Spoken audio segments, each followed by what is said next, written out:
Semaine numéro 12, partie 1. Donc, dans ce cours de traitement thermique, pour cette capsule-ci, ben, ça va être le cas pour les deux prochaines capsules. Donc, les deux capsules concernant la semaine 12, où je vais aborder un sujet bien particulier dans le cours de traitement thermique, en l'occurrence les traitements thermochimiques. Autrement dit, les traitements de sémentation, qui consistent à généralement durcir la surface des aciers à basse teneur en carbone. Donc, je vais donc aborder de manière générale en quoi consiste le traitement thermochimique. Pourquoi on utilise le mot traitement thermochimique, thermo pour chaleur, chimique parce que pour faire référence au fait où on va faire une modification de la composition chimique de l'acier.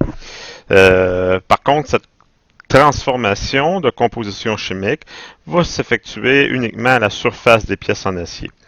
Donc, on va modifier la teneur en carbone ou même faire diffuser d'autres éléments comme l'azote dans les aciers. Et ce sera dans l'intérêt de durcir la surface des aciers, particulièrement d'en augmenter la résistance à l'usure. Donc, finalement, on veut atteindre comme objectif la même chose qu'avec les trempes superficielles. Donc, on avait vu que dans les trempes superficielles, l'intérêt, c'est de durcir les aciers de manière à augmenter leur résistance à l'usure.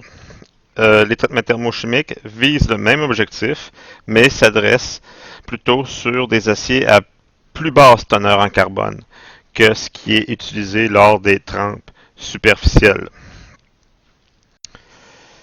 Donc, on amorce maintenant le chapitre. Donc, le rôle des traitements thermochimiques, la sémentation. Quand on parle de sémentation, traitement thermochimique, c'est deux synonymes. Permet l'incorporation d'un élément d'addition, ça peut être un métal ou un non-métal, maintenu à l'état solide.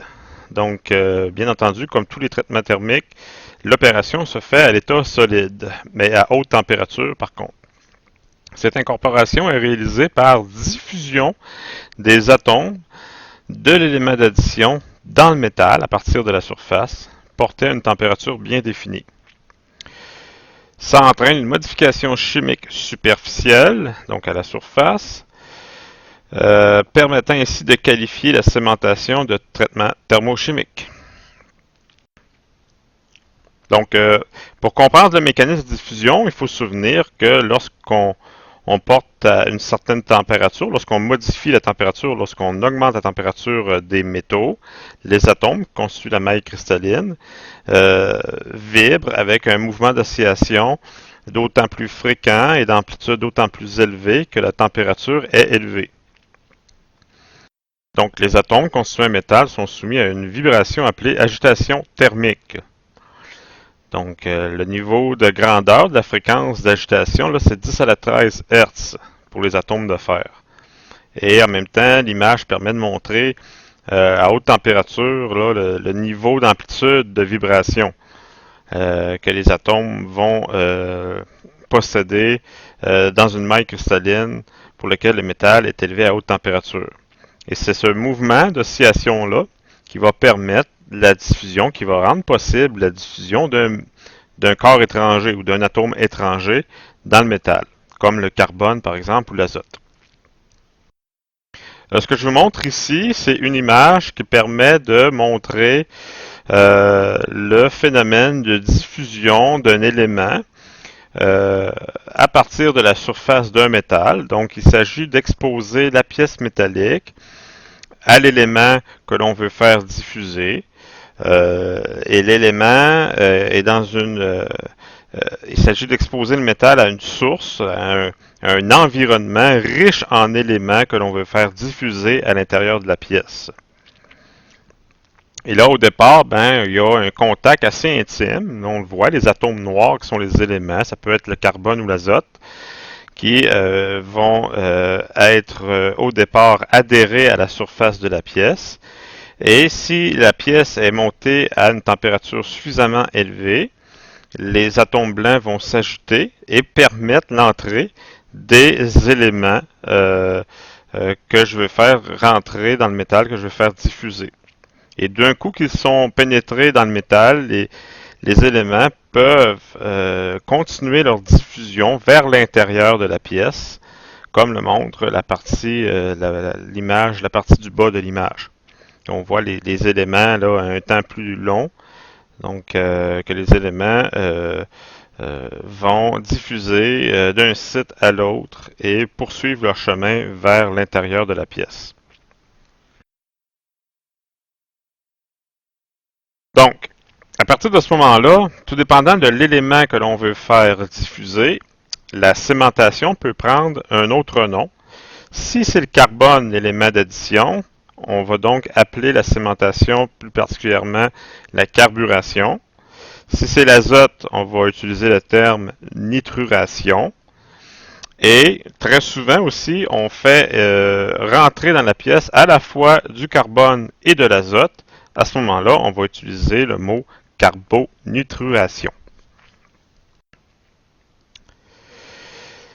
Si on commence à parler plus spécifiquement de la carburation, donc comme on vient de le voir, la carburation, c'est de la sémentation dont l'élément d'addition est le carbone. On va utiliser la carburation pour des aciers pauvres en carbone, donc c'est généralement de 0,1 à 0,25%. Et l'intérêt de la carburation, c'est justement d'augmenter la résistance à l'usure des aciers bas carbone. À la base, les aciers à basse teneur en carbone démontrent une mauvaise résistance à l'usure parce qu'insuffisant en éléments de carbone à la base. Donc, pour garder les propriétés mécaniques des aciers bas carbone, mais pour lesquels on veut augmenter la résistance à l'usure uniquement à la surface, la carburation va être là pour pallier au manque de résistance à l'usure des aciers bas carbone en permettant un enrichissement carbone, mais uniquement à la surface de ces pièces. La température de traitement va se situer vers 900 degrés C, et même que ça peut être quelques dizaines de degrés plus élevé. L'opération se fait dans le domaine austénitique. Donc, pour les aciers à basse teneur en carbone, là, il faut se souvenir que la température à atteindre pour avoir une structure uniquement austénitique s'élève à mesure que le taux de carbone s'abaisse. Donc, le solvus A3 s'abaisse avec la teneur en carbone qui monte.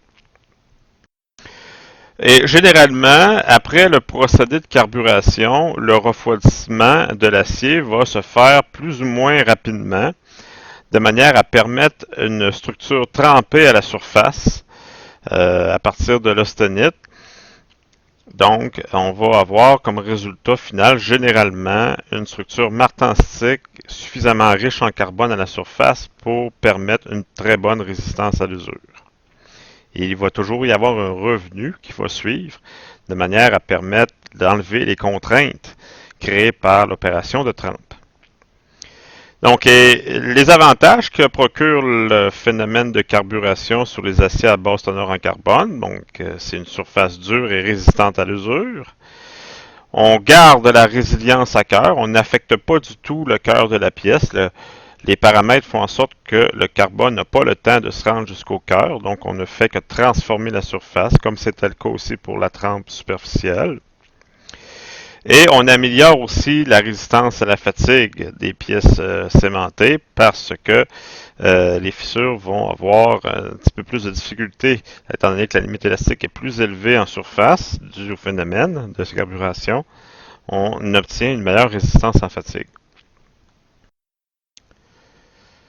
Donc, sémentation par le carbone consiste à enrichir la surface d'une pièce d'acier bas carbone. Ce traitement est effectué lorsqu'on désire une surface résistante à l'usure associée à une bonne ténacité. Ça, c'est un extrait de vos notes de cours en PDF que je vous présente ici.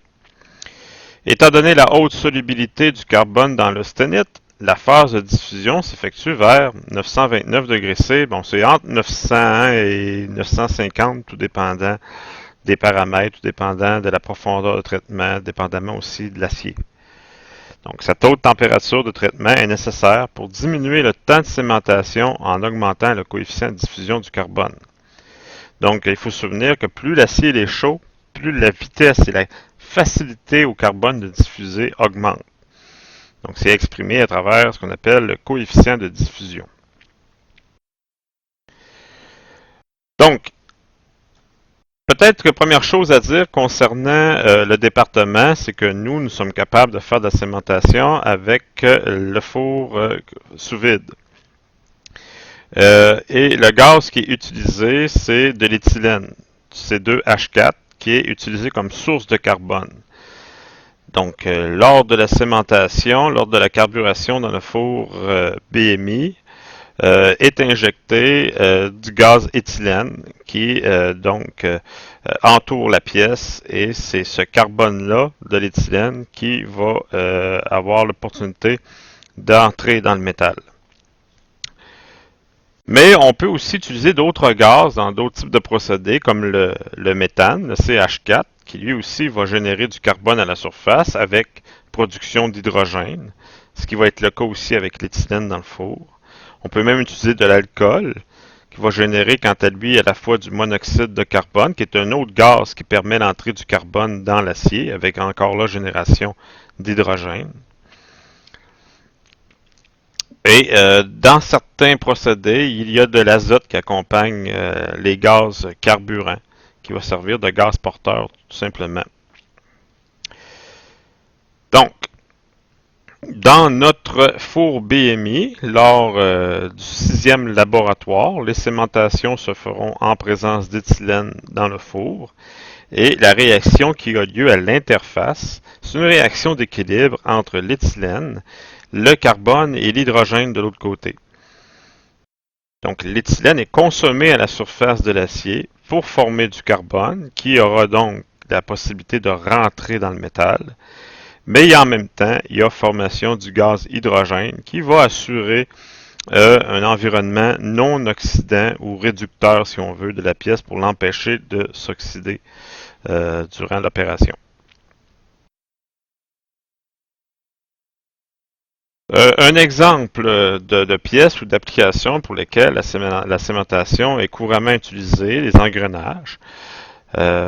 Donc, avec les engrenages, quand on veut avoir une excellente résistance au choc, combinée avec une excellente résistance à l'usure, la carburation peut être une option, surtout pour les aciers à plus basse teneur en carbone. Donc ici, ce que vous avez, c'est un exemple de cycle thermique de sémentation, consiste en un chauffage, une exposition pendant 3 heures à une température suffisamment élevée dans un environnement riche en carbone. Plus tard dans la capsule, nous verrons quels sont ces différents types d'environnements-là dont on dispose pour effectuer les procédés de carburation. On vient de voir qu'il y avait certains gaz, mais il y a d'autres types d'environnements qu'on peut utiliser aussi. Ensuite, un refroidissement plus ou moins rapide, tout dépendant si on veut avoir de la martensite ou non. Et on peut même faire aussi des cycles qui permettent de jouer sur la diffusion du carbone, donc en 2 étapes, A et B, pour jouer sur la vitesse de diffusion du carbone et obtenir certains profils de dureté ou de carbone. Donc, le palier B qu'on vient de voir est une période de diffusion nécessaire lorsque le potentiel de carbone est plus grand que 0,9. Donc, à ce moment, on diminue le potentiel de carbone. Le potentiel de carbone, c'est, autrement dit, le potentiel, c'est le maximum de carbone qu'on peut avoir dans l'acier que le milieu peut nous offrir. Donc, si on expose l'acier dans un milieu, à long terme, il va s'établir un équilibre entre le carbone dans l'acier et la concentration en carbone dans l'environnement dans lequel est exposé cet acier-là. Le potentiel de carbone correspond donc au maximum de carbone qu'on peut avoir dans l'acier si on exposait cette pièce-là à un temps indéfini dans le milieu. Parce qu'il finit par y avoir un équilibre entre la teneur en carbone dans l'acier et le milieu dans lequel la pièce se trouve. Donc, un équilibre entre la concentration en carbone dans l'acier et la concentration en carbone dans le milieu dans lequel la pièce est exposée. Donc, on nous dit ici, à ce moment, on diminue le potentiel de carbone dans la fournaise en réduisant l'agent cimentant, tel que le gaz naturel ou l'alcool. Il y aura alors une diminution du pourcentage de carbone dans les premières couches superficielles. Cette diffusion permettra d'éviter l'austenite résiduelle dans la pièce. Ça, j'aurai l'occasion d'y aller un petit peu plus en détail plus tard, dans la deuxième capsule, avant de parler d'austenite résiduelle dans les opérations. On va aller voir au départ de quelle façon le carbone va diffuser dans le métal et quel type de profil on peut obtenir dans des conditions les plus simples, c'est-à-dire exposé à une même concentration en carbone pendant un temps donné et à une température donnée.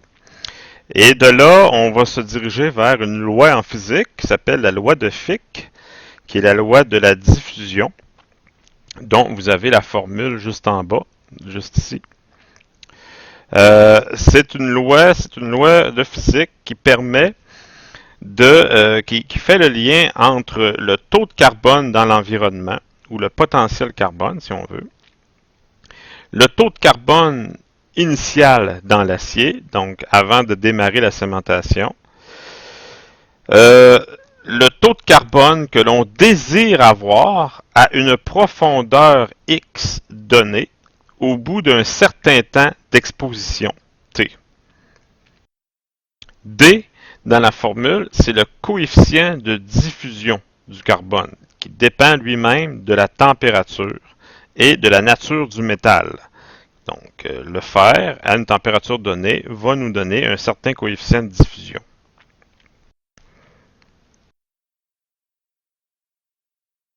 Donc, la formule, ce qu'elle fait, c'est qu'elle permet de dresser le profil de carbone qui a lieu dans l'acier à partir de la couche jusqu'à une certaine profondeur.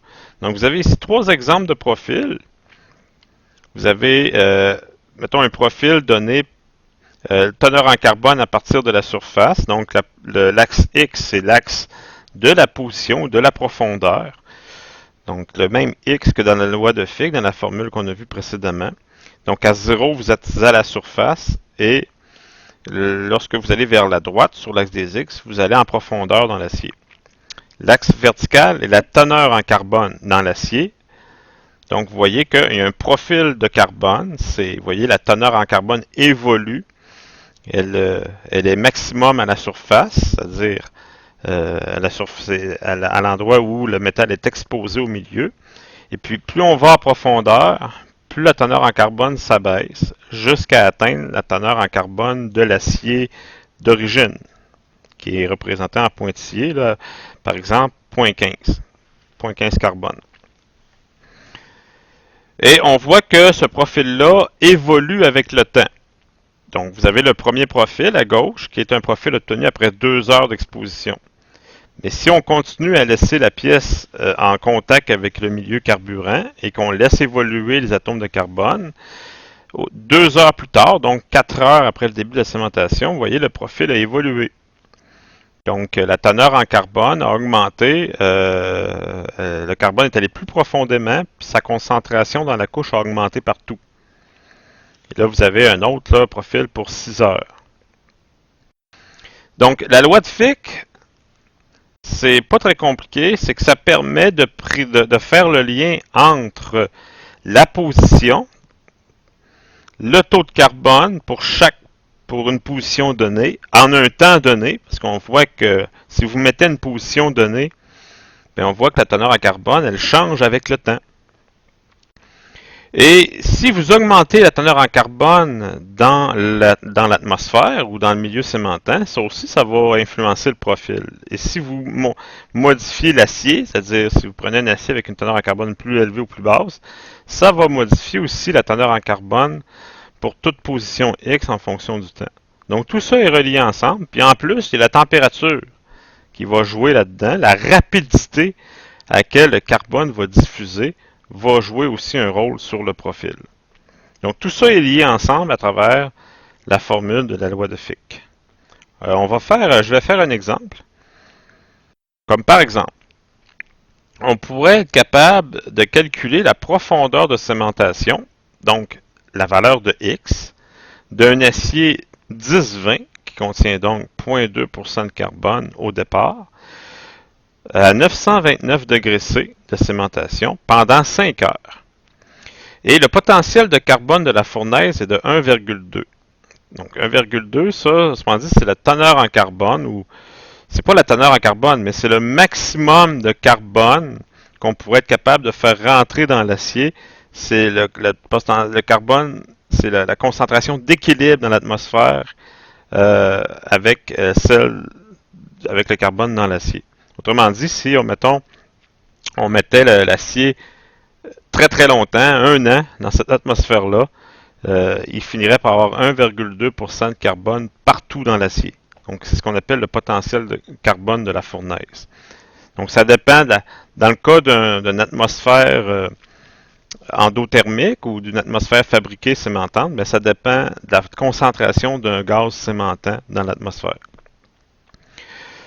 Nous, au four BMI, on peut jouer sur le potentiel carbone tout simplement par le temps et le débit de gaz d'éthylène qu'on ajoute dans le four pendant l'opération de sémentation. Donc, ce qu'il faut faire pour répondre à cette question-là, bien entendu, pour répondre à la question, il va falloir appliquer la loi de Fick, qui est présentée ici, que je vous avais présentée ici. Donc, la valeur inconnue, c'est la valeur X. Vous voyez, ERF ici, c'est quoi? C'est une fonction d'erreur. Donc, en faisant l'exemple, je vais vous montrer en même temps comment on applique la fonction d'erreur pour résoudre l'équation. Donc, toutes les autres variables sont connues. On va toutes les définir, là, une après l'autre. On va leur donner, on les connaît déjà. Les informations dans la question le disent. Mais au départ, ce qu'on va faire, c'est qu'on va calculer la valeur de D, la valeur du coefficient de diffusion qui dépend de la nature du métal ainsi que de la température. Donc, le coefficient de diffusion lui-même a sa formule que vous voyez ici. Donc, le A, qui est la constante de fréquence de vibration des atomes diffusants, multiplié par l'exponentielle moins chaleur de diffusion divisé par la constante des gaz parfaits divisé par la température. Donc, il s'agit de rentrer, il y a certaines valeurs là-dedans qui sont des constantes, comme A, Q et R. Ce sont toutes des constantes. Donc, dans le cas du fer, la valeur de A est de 0,25 cm² par seconde. La valeur de la chaleur de diffusion, c'est 34 500 calories par mol. Et la constante de diffusion des gaz, 1,987 calories par mol par Kelvin. Donc, la seule variable là-dedans, c'est la température qu'on devra mettre en Kelvin pour annuler l'équation, bien entendu. Donc, 929 qu'on va mettre en Kelvin. Donc, il s'agit de faire 929 plus 273. Puis, on va calculer ainsi le coefficient de diffusion. Là, ici, ce que je vais faire, je vous montre la théorie. Et pendant une période de laboratoire, je prendrai 10 à 15 minutes pour faire l'exemple correctement au tableau. C'est toujours ça que j'ai l'habitude de faire dans le cours, mais cette année, là, on est en ligne, donc pour moi, j'ai moins l'opportunité de faire ça à mon goût, là, ce calcul-là au tableau. Mais je vous montre quand même la démarche, puis je compléterai la compréhension de cette démarche-là en faisant le calcul au tableau devant vous en direct lors d'une période de laboratoire. Donc, là, vous comprenez qu'on arrive à calculer le coefficient de diffusion de cette façon-là, qui donne une valeur je l'ai marqué ici, là, donc ça donne 1,3322 par 10 à la moins 7 cm² par seconde. Donc, après ça, on prend cette valeur-là, puis on peut appliquer la loi de Fick avec les valeurs qu'on connaît, avec nos variables. Donc, le CO, le CS, Ça, c'est le potentiel carbone de l'atmosphère du four, c'est 1,2. Le CC, c'est la concentration en carbone à une profondeur donnée. Donc, nous, dans la question, c'est quoi? Calculer la profondeur de cémentation. Donc, on ne donne pas la concentration en carbone. Donc, quand on ne donne pas la concentration en carbone, ce qui est marqué en bas, là, on définit la profondeur de cémentation comme étant la profondeur où une concentration de 0,5 de carbone est atteinte. Là, il y a où, là? J'ai une petite erreur ici. Où, c'est pas... C'est ce où-là. Ça fait une phrase qui a plus de sens. Donc, autrement dit, on veut calculer la profondeur où on a atteint une valeur de 0,5% de carbone. Donc, c'est la valeur de CC. Et C0, c'est la concentration de l'acier au départ. Nous, dans notre exemple, on travaille avec un 10-20. Donc, admettons que c'est 0,2. Donc, on a les trois valeurs, CC, C0, CS. Du côté gauche de l'équation, ça va être très facile à calculer. Et de l'autre côté, toute la fonction erreur, ça va être la valeur de ce que vous avez à gauche. Donc là, je m'aperçois que pour moi, c'est pas très aisé là, de vous expliquer le calcul parce que, comme je l'ai dit, j'ai l'habitude de le faire au tableau. Donc c'est plus clair, plus facile pour moi. Mais je vous explique la démarche. Dans mon exemple, lorsqu'on fait le calcul CC moins CS divisé par C0 moins CS, on arrive à une valeur de 0,7. Ça correspond à la valeur de la fonction. Donc, vous voyez là, CC moins CS divisé par C0 moins CS, ça égale à la fonction de tout ce qui est dans le terme à droite de la fonction ERF. Donc, ça donne 0,7. Donc, quand je connais la valeur de la fonction, je vais aller calculer. Ça me permet d'aller chercher avec une table la valeur de tout ce qui est entre parenthèses à l'intérieur de la fonction. Donc, la valeur de x sur 2 radical coefficient de diffusion fois le temps. Donc, il s'agit d'y aller avec une table, la table d'erreur fonction de Gauss. Donc, et là, ici, y, c'est tout ce qui est entre parenthèses. X sur 2 fois radical coefficient de diffusion fois le temps. Ça, on peut remplacer ça par la valeur de y. Moi, je connais la valeur de la fonction. On l'a calculé comme étant 0,7. Et si on va dans la table, on repère la valeur de 0,7, donc qui se situe quelque part entre 0,698 et 0,705 en cercle rouge. Ça donne une valeur approximativement de y de 0,733. Donc, ce qu'il faut faire après, c'est que ça veut donc dire que x sur 2 radical d fois t est égal à 0,733. Donc, il s'agit d'isoler le x. Et puis là, on trouve que la profondeur est égale à 0,0718 cm. Donc, dans les conditions, dans l'exemple, les conditions là, font en sorte que, bien entendu, le temps aussi a été indiqué dans la formule. Donc, coefficient de diffusion fois le temps. Le temps est en secondes, soit dit en passant.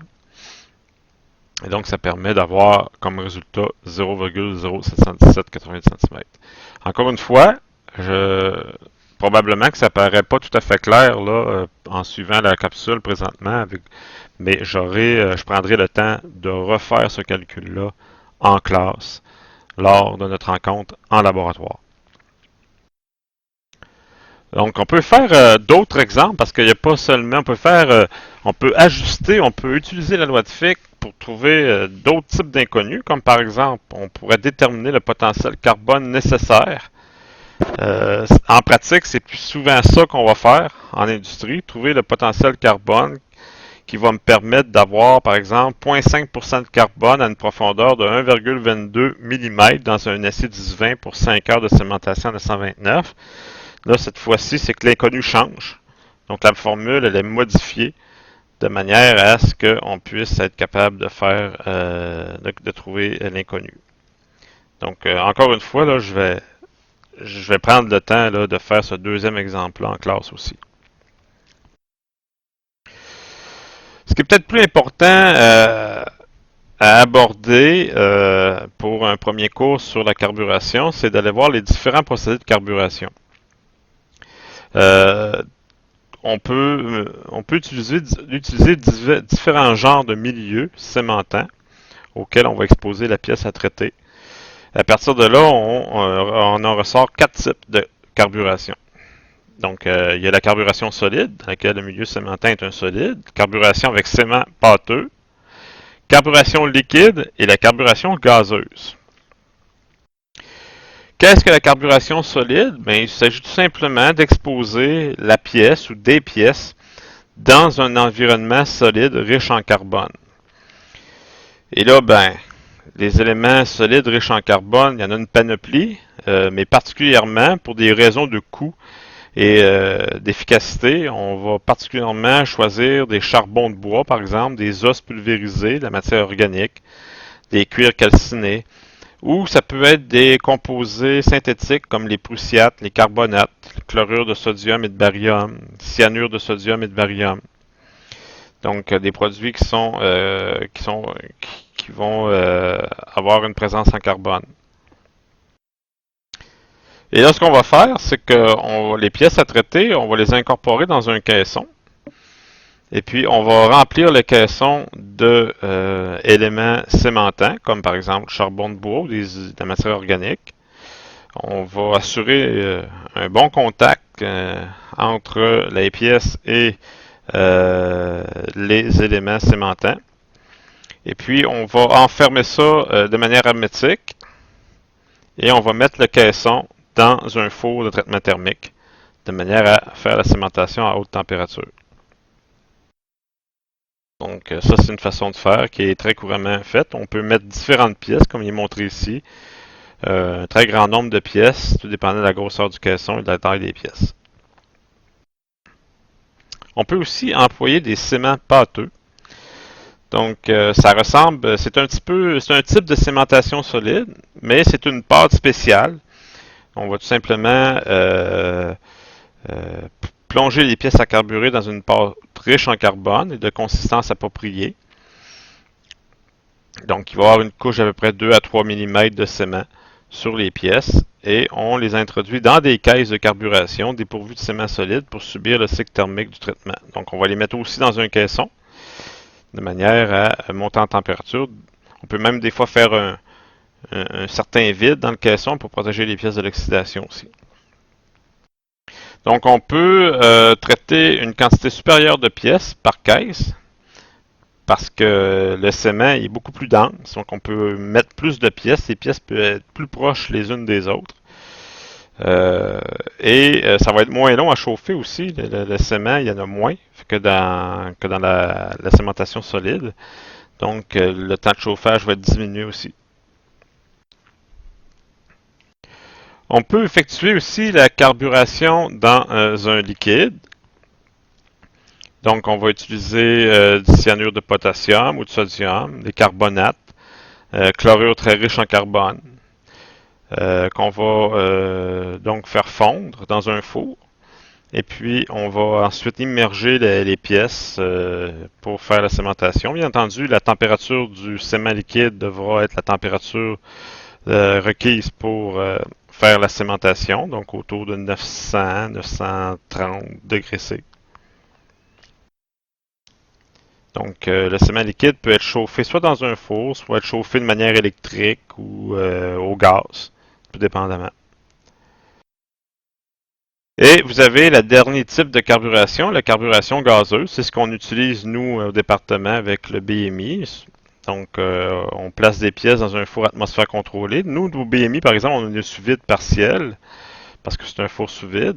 Mais aussi, dans l'industrie, on peut remplacer l'air par un gaz spécial qui va à la fois protéger l'acier pendant le traitement et procurer le carbone, agir comme cimentant pour l'acier exposé à l'atmosphère. Donc, on peut utiliser par exemple une atmosphère composée à 20% d'oxyde de carbone, du monoxyde de carbone, et non pas le CO2, mais le CO. 40% d'hydrogène, 40% d'azote. Donc, pour des aciers à bas carbone, là, dans ces conditions-là, il va y avoir cémentation. C'est le procédé gazeux est de loin le plus rapide parce que la pièce est déjà prend la température très rapidement du four et la cémentation elle est gazeuse, la dynamique est plus rapide, l'intimité entre le carbone dans le gaz et la pièce est plus grande que ce qu'on a au niveau par rapport au solide ou liquide. Le seul inconvénient, c'est qu'il nécessite une installation onéreuse, comprenant des appareils tels qu'un four à atmosphère contrôlée, un générateur de gaz, des appareils de contrôle et de régulation. Donc, c'est un peu plus compliqué à faire au niveau équipement. Les équipements sont plus dispendieux. Donc, vous avez ici le cycle thermique de la carburation. Donc, vous voyez que ça concerne les aciers à bas carbone uniquement. On chauffe dans la zone assurée pour permettre, dans l'austenite, et puis on maintient un certain temps à température, et puis on procède à un refroidissement rapide à la fin.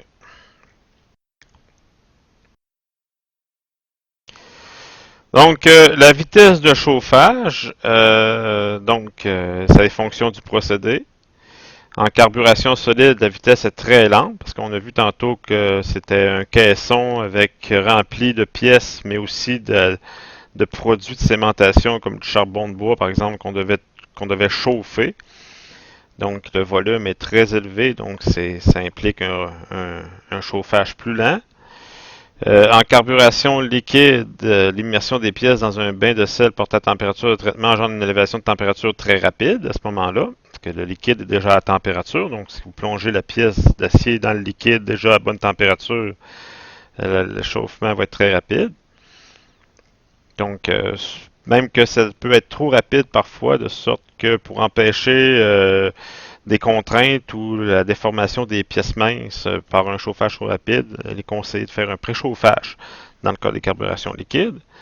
Et la carburation gazeuse, bien, la vitesse elle est moyenne parce que le gaz est moins dense que le liquide, donc le taux de transfert de chaleur va être moins élevé.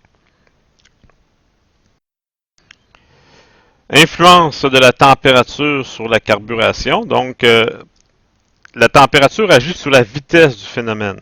Donc, la température augmente l'agitation thermique des atomes du métal et température plus élevée engendre une vitesse de diffusion du carbone, des éléments sémentants aussi plus élevée. Donc, ça devient plus rapide comme phénomène. Donc, on sait que l'acier doit être porté à une température supérieure à A3 afin de permettre la dissolution du carbone dans l'austenite. Et là, vous voyez ici trois courbes correspondant trois courbes qui permettent d'exprimer l'épaisseur de la couche carburée, qui est la frontière à 0,8, à 0,5% de carbone généralement, qu'on a obtenu selon trois températures de traitement différentes. Donc, on voit que carburation liquide à 850 degrés C, dans les trois cas, c'est des carburations liquides. Et pour une durée de traitement, mettons, de 3 heures, ben, on voit que l'épaisseur de la couche est plus petite avec 850 degrés C. Donc, c'est plus élevé pour 875, puis celle-là encore beaucoup plus pour 950. Donc, on voit que à 950 degrés C, on a permis à plus de carbone d'aller plus loin dans le métal. Donc, ça a donné une épaisseur plus grande pour un même temps à 950 comparativement à 875 et 850. Influence de la température sur la carburation, encore une fois. Étant donné que les températures de traitement sont relativement élevées, il ne faut pas oublier qu'à chaque fois qu'on chauffe du métal à une température très élevée, il y a un phénomène de grossissement de grains qui est plus important. Donc, la vitesse de grossissement de grains est assez élevée. Et les temps de traitement peuvent être de plusieurs heures. Donc, toutes les conditions réunies pour amener à des grossissements de grains importants lors des traitements de carburation. Et on sait que des grains trop gros amènent les pièces à avoir un comportement fragile, en plus d'entraîner une baisse de résistance mécanique. Ça permet aussi à la trempe, le fait que les grains soient plus gros, ça augmente la présence d'austenite résiduelle dans la couche trempée, ce qui est un inconvénient aussi. Augmentation des risques de déformation des pièces. Appauvrissement en carbone trop rapide du ciment solide. Donc, dans le cas des cimentations solides, si la température est trop élevée, le produit cimentant va s'épuiser plus vite. Donc, pour ces quatre raisons-là, on recommande d'adopter une température de carburation comprise entre 875 et 925. Essayez de ne pas dépasser ça généralement.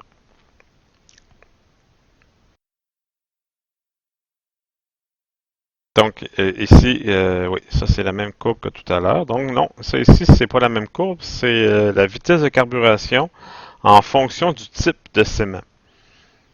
Donc, ici, ce qu'on peut faire, c'est de comparer la carburation gazeuse avec la carburation solide. En termes de durée de traitement nécessaire, là, on voit que c'est beaucoup plus long avec la carburation solide. On voit même que que la carburation débute 2 heures après le début du traitement parce que le chauffage est extrêmement long dans la carburation solide, étant donné qu'on met des pièces dans un caisson.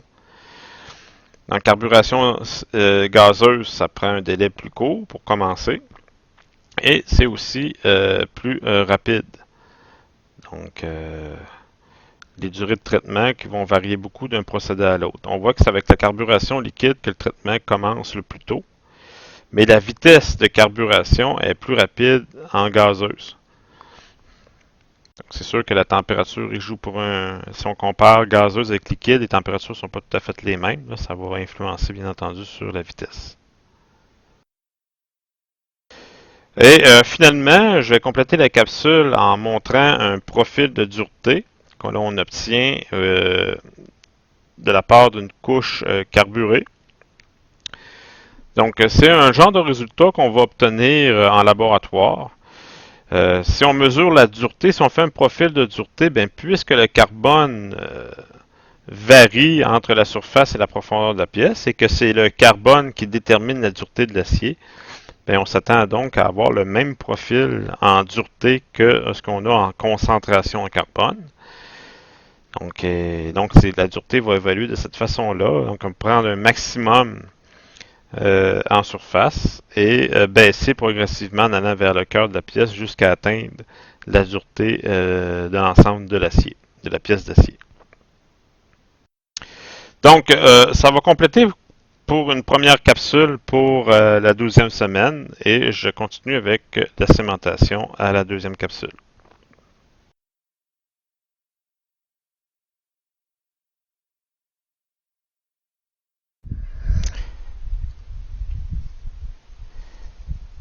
Semaine numéro 12, partie 1. Donc,